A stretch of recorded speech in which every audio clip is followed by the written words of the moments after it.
Hello, it's Thursday, May 18th, 2017.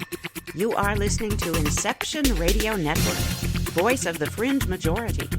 This is Carol Carl with UFO-Headline News. There are patterns in the sky, patterns in the stars. A pattern here at UFO Headline News is to start with information about what you can see in your sky tonight after the sun goes down. You never know what else you might spot while you're looking up. And tonight, if you're in the mid-northern latitudes, you can easily find the brilliant star Vega in the sky in the east at dusk and nightfall. Vega acts as your guide to something called the Keystone. That's a pattern of 4 stars in the constellation Hercules. Look for the Keystone asterism, those things that are patterns of stars, but they're not quite constellations. That will be to the upper right of the brilliant blue-white star Vega. It's that thing again of how to measure. If you hold your fist at arm's length, well, there's easily enough room between Vega and the Keystone for your fist to fit right beneath the two. You can also locate the Keystone by using Vega in conjunction with the brilliant yellow-orange star Arcturus. From mid-northern latitudes, Arcturus is found way high in the southern sky at nightfall and evening. The Keystone, that's about 1/3 the way from Vega to Arcturus, the 2 brightest stars to grace the northern hemisphere's spring and summertime sky. The only star-like object to outshine these stars is king planet Jupiter. That'll be in the west to southwest at nightfall. The Keystone, in turn, is your ticket to finding the famous globular star cluster in Hercules. We talked about globular star clusters here at UFO Headline News just yesterday. This particular globular star cluster has another name besides the Keystone. It's also known as the Great Cluster in Hercules, also Messier 13 or M13. But whatever you call it, most likely you're going to need binoculars to see it. Although sharp-eyed people can see it with the unaided eye, providing the sky is very dark and transparent. Through binoculars, this cluster looks like a dim, hazy star. But the telescope begins to resolve this faint fuzzy into what it really is, a great big globe-shaped stellar city, populated with hundreds of thousands of stars. The Keystone and the Hercules cluster swing high overhead after midnight and are found in the western sky before dawn. Here's the bottom line. Let the bright star Vega guide you to a famous star pattern in Hercules called the Keystone, and then on to the Great Cluster in Hercules, aka M13, that famous globular star cluster. Clusters of stars to the planet Mars. Are you ready? Here's a headline. Mars Rover reaches site that scientists still can't explain. It's called the Perseverance Valley. This has a byline for Mike Weiner from bgrnews.com. When new discoveries on Mars are made, you typically see the name Curiosity associated with them. That's uppercase C. But NASA has another rover cruising around that Martian surface, and it just arrived at one of the most confusing places on the planet. The pint-sized rover is now investigating Perseverance Valley, a massive gash in the Martian surface that researchers still can't fully explain. The rover, Opportunity, was launched way back in 2003 and was only expected to carry out its observation and research mission for a few months. Today, over 13 years since it was expected to retire, the rover still functions, and NASA continues to send it on new tours of the red planet. Opportunity, which is much, much smaller than its car-sized Curiosity cousin, was sent to Perseverance Valley in hopes of shedding some light on its origins. Scientists who study Mars know that the valley was carved by some dramatic force, but with a handful of possibilities, including water, wind, and even muddy rocks, there's still no clear answer. With the rover in place, researchers plan to use its observations to generate a detailed map, and that can be used to plan the vehicle's driving route along the rim, eventually entering the valley itself. As with all new information and observations of the red planet, research like this will prove invaluable in planning further robotic exploration of Mars. as well as the eventual human exploration of the planet, currently slated to take place at some point in the 2030s. Perseverance Valley just has a pioneer ring to it. Well, that might be appropriate. Here's a fascinating headline. Russian outlet claims NASA took an amazing, totally true image of 3 UFOs. Yep, you heard right. Lee Spiegel gets the Huffington Post byline here. Whenever a story comes out claiming to show real pictures or video of UFOs, hope springs eternal that maybe, just maybe, this might be that elusive smoking gun evidence of alien technology. Not a day goes by either without something in the news questioning the honesty of certain Americans or Russians. Now it seems that UFOs have been added to that media storm.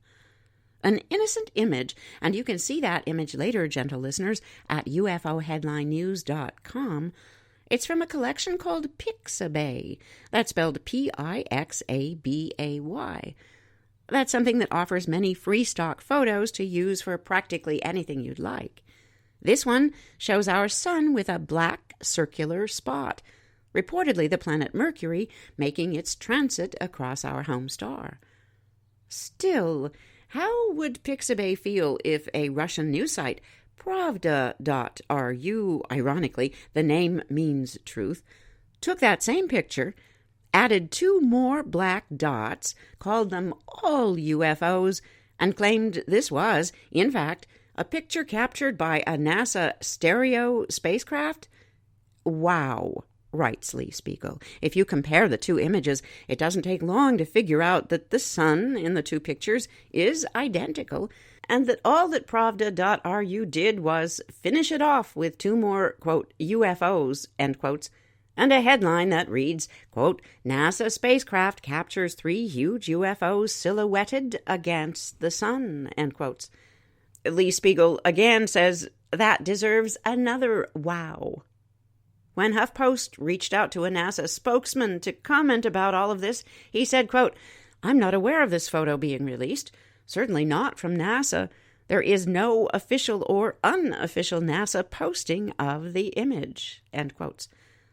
For what it's worth, this isn't the first time that UFO charlatans have tried to convince the public that extraterrestrial ships are getting a little too close to our sun. There's a video of an alleged alien ship refueling. That's according to a source that is definitely not NASA. There'll be a link to that video also. NASA generally has well-thought-out explanations for these types of UFO incursions into our solar system. For its part, Pravda.ru, which is separate from the Communist Party paper, has a history of extremely creative journalism.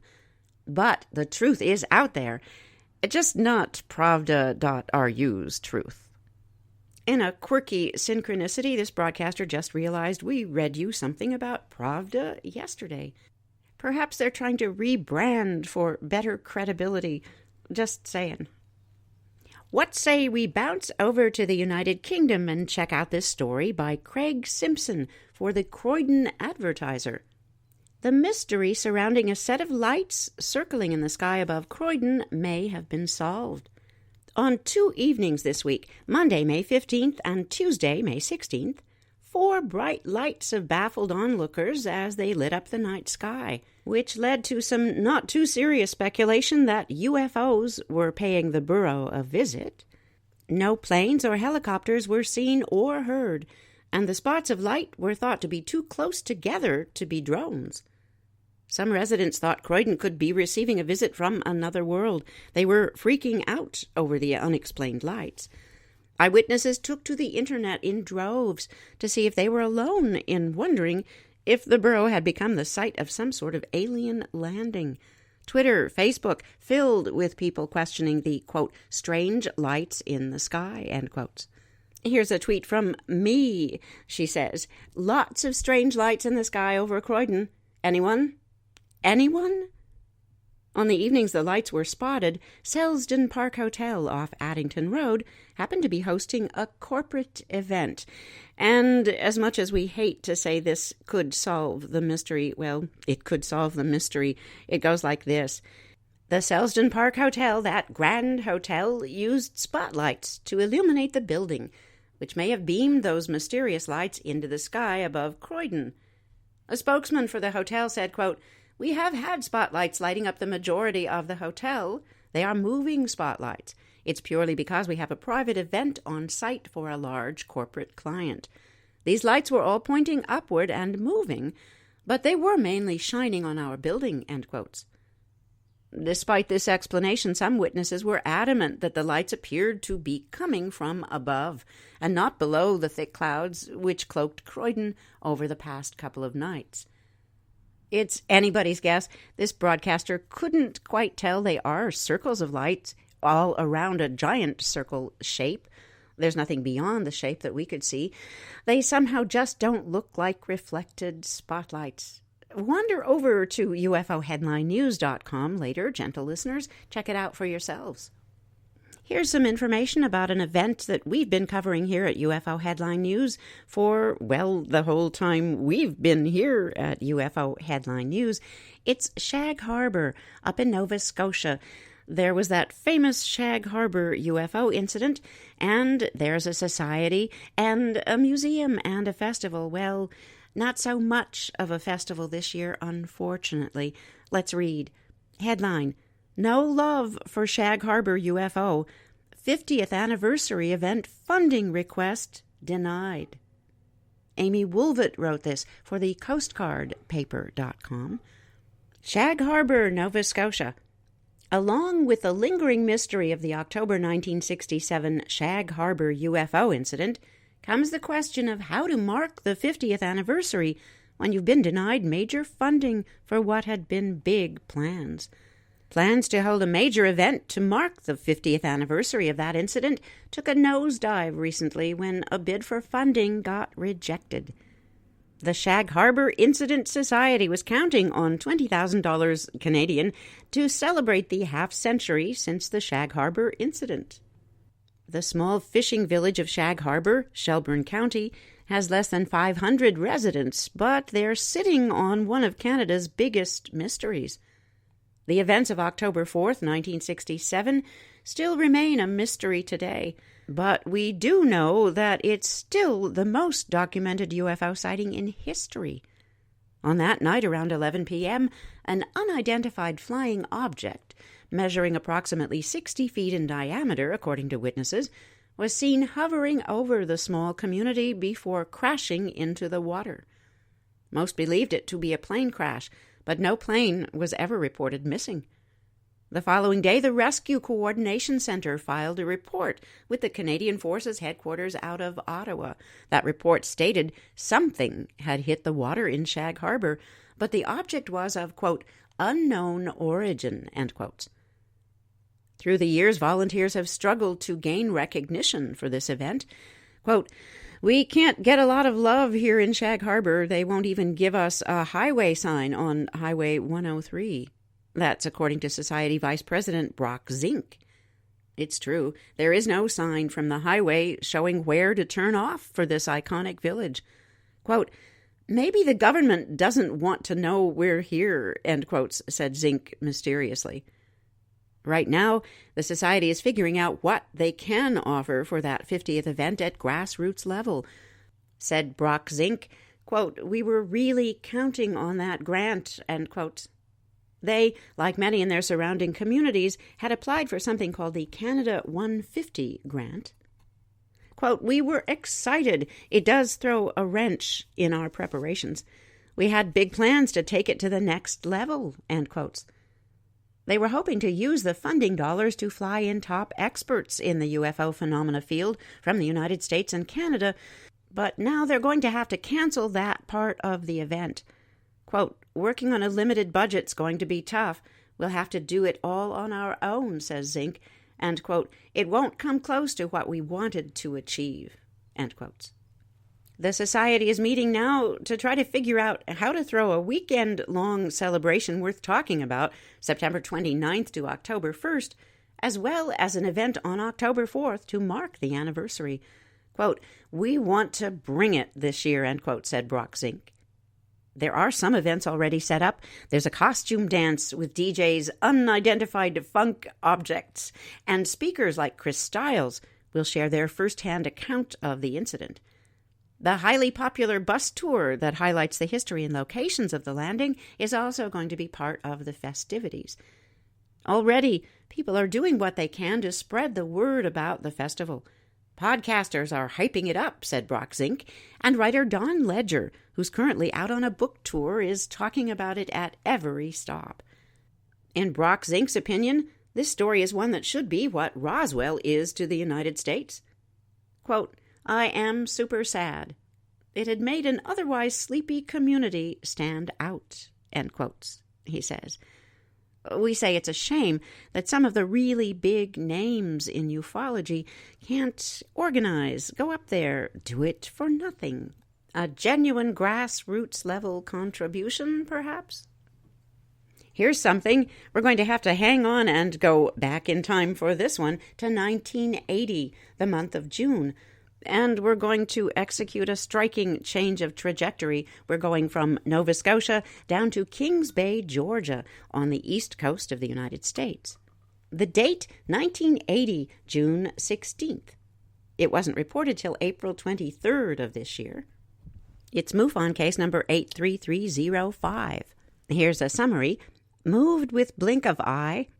37 years ago. I know we are not alone. Sighting specifics offer a viewing distance of 501 feet to 1 mile, an altitude over 500 feet, no cloud cover. Sighting duration 1 minute. Object features unknown. Object flight path stationary, hovering and then path, then a straight line path, and then a path with directional change, and then a path, and then hovering. And this object was star-like. Here's the report. First words from our witness, raw and unedited. I was in the Navy, 1980, Kings Bay, Georgia, Naval Submarine Base. Me and 3 guys were outside of the base at Crooked River State Park, right next to the base. It was a dark night outside. We were standing around, and I said, "Oh, look at that star." As we all seen it, I realized this is not a star. No more than 5 seconds goes by, and this orb of light moves, and it's right over the top of us. Now everyone is like, "Oh, bleep." Immediately we all said, "That's not a star." It moved with a blink of an eye. Now we were looking straight up at it. No sound, nothing. 5 seconds more. This orb took off. Blink of an eye. All that time we looked at each other and said, "We don't have anything that fast, with no sound." And then we all said, "Don't say a word about what we saw." 37 years later, I just did. I believe we are not alone. Yeah, I have to toss out this broadcaster's chill-ometer, just kind of went off the charts here.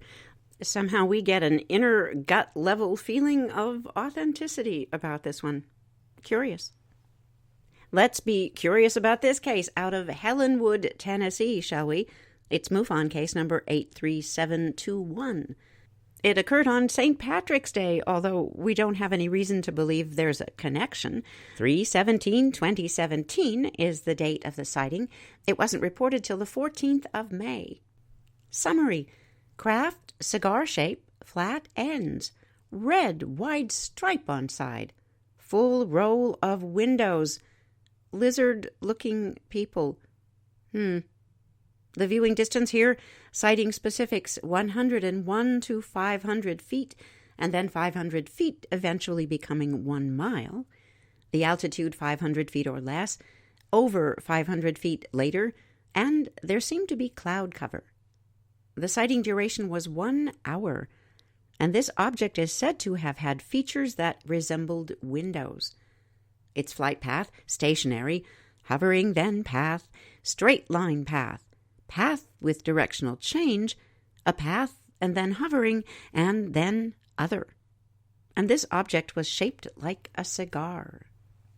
The weather in Helenwood, Tennessee at the time of this occurrence was maximum temperature 57 degrees Fahrenheit, 14 degrees Celsius, Minimum temperature 28 degrees Fahrenheit, -2 degrees Celsius. The maximum visibility was 10 miles, 16 kilometers, down to the minimum, which was only 2 miles, 2 kilometers, because it was raining. Here we go. I was in my backyard picking up sticks.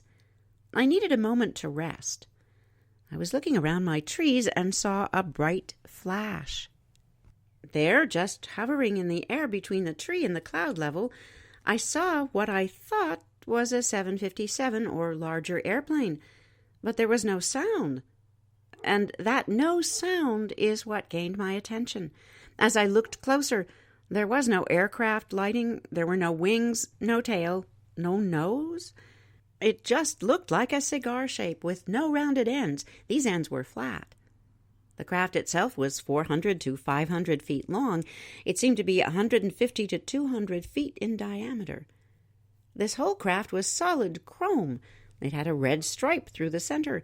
Now that red stripe looked to be 30 to 50 feet from start to finish, all the way down to the other end. Within that red stripe was a row of windows, which was in the center of the width of the stripe. They looked to be 15 by 15, maybe 25 by 25 size windows. They went through the full length of this red stripe itself. Now, as the craft traveled past me, there was no sound. I saw the windows, and through those windows I could see what I thought were people. Some looked like people, some looked different, some looked like people, but more like lizards. It's hard to understand. There was a light glow from within that craft, but the chrome would seem to have large flashes coming from it at different times. This object moved slowly like a blimp would move, like they were just watching. The last bright flash I saw from this craft, it was no longer there, the craft, it was just gone. And there was no sound of any kind during the entire time, 55 minutes to an hour. I watched this go on. It would move, stop, and then move and stop again. It was like they were on a history sightseeing trip. Flash, I see them. They cruise by. Flash, I no longer see them. Gone. Yep, just extraterrestrial field trips. Tourism. Well, no answers here. Just more mysteries. Another mystery. Where does the time go?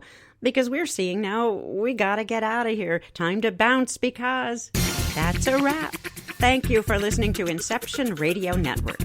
Follow today's stories at ufo-headline-news.com. Take care of each other. We're all in this together. This is Carol Carl. See you tomorrow.